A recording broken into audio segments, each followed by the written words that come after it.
ჩვენ ახლა ვიმყოფებით თბილისის ცირკის შენობასთან, ზუსტად იმ ბორცზე, რომელზეც წინა ვიდეოში როგორც ასეთი გესაუბრეთ.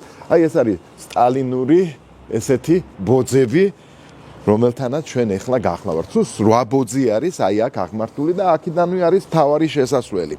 საერთოდ ცირკის ისტორიას საქართველოში საკმაოდ დიდი ისტორია აქვს. საფუძველი გააჩნია და როგორ გააჩნია საფუძველი?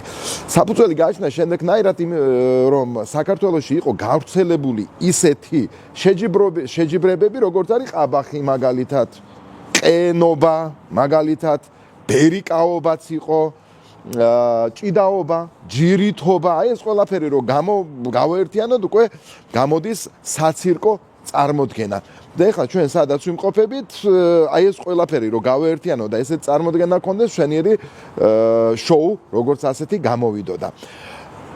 თბილისში აი ამ ყველაფრის შემდეგ ხალხს უნდოდა გართობა როგორც ასეთი. იგივე მე-19 საუკუნეში და იწყება უკვე შემოდინება სხვადასხვა ცირკის მსახიობების, სხვადასხვა ცირკის დასის. ეხლა ყველაზე ცნობილი დასები, რომელიც თბილისში მოხდნენ მე-19 საუკუნეში, ეს იყო ესიკოვების ცირკი, მე-19 საუკუნის მეორე ნახევარი საკმაოდ პოპულარული იყო, ეფიმოვების ცირკი იყო და ძმები ნიკიტინების ცირკი, რომელსაც ფაქტიურად ყველაზე დიდხანს გაუძლია ოქტომბრის რევოლუციამდე.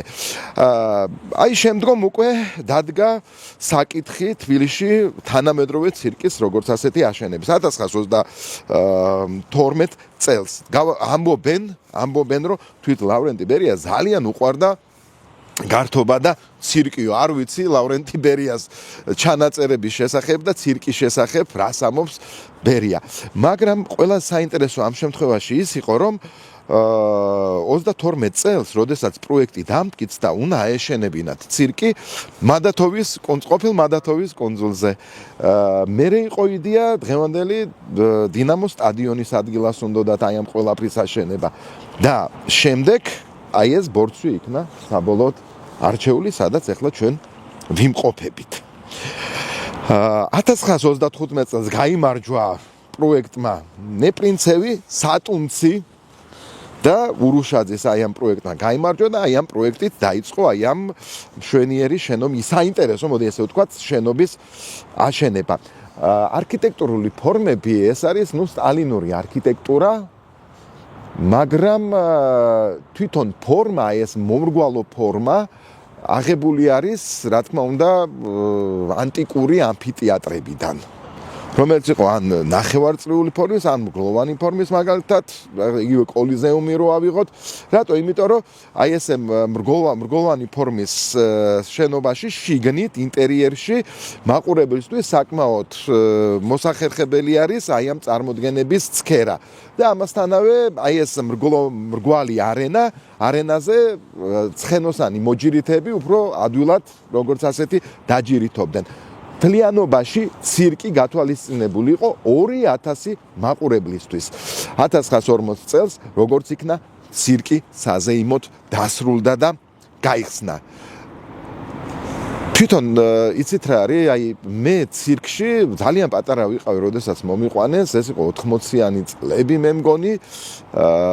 პირველ რიგში დავიღალე აი ამ კიბეებით ამოსვლით ეს ერთი, მეორე ერთადერთი ცირკში გულახდილად გეტყვით, რაც მომეწონა, ეს იყო რაღაც საჭმელი მიყიდეს, თუ არ ვცდები, სოსისი მიყიდეს და აი ეს გამიხარდა.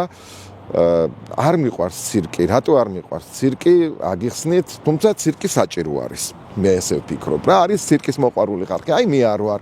რატო? იმიტომ რომ ცხოველები მეწოდება, ძალიან მეწოდება ეს ცხოველები, რომლებიც იქ გამოდიან. ისე როგორც დელფინარიუმი არ მიყვარს. მაგრამ ხა ჩემს სიყვარულზე ხო არ არის ყველაფერი ეს დამოკიდებული, ხო? ყოველ შემთხვევაში ამ ცირკის შენობაზე კიდე რა შემილია ვთქვა, გარდა ჩემი გამოთქმული აზრისა, შემილია ის თქვა, რომ სამწუხაროდ ეს ცირკი როგორც შენობა, საკმაოდ საინტერესო სტალინური შენობა, ჩაკარგულია და იგივე გმირთა მოედნიდან ვერანაირად ვერ აღიქვება. აი აღიქვება სხვადასხვა, მაგრამ პლეხანოვიდან აღიქვება, ვაკიდან შეიძლება აი ამ ცირკის შენობის რაღაცნაირად გამორჩევა დანახვა და ამ ყველაფერში ესეთი გაზრდილი ხეები არის ჩემი აზრით დიდწილად დამნაშავე. ცირკის შენობა საკმაოდ საინტერესო არქიტექტურა არის. კეთილ კარგ საღამოს გისურვებთ სპეციალურად თქვენთვის. ვლასი ვაწადე და შალიკა სტუდიო.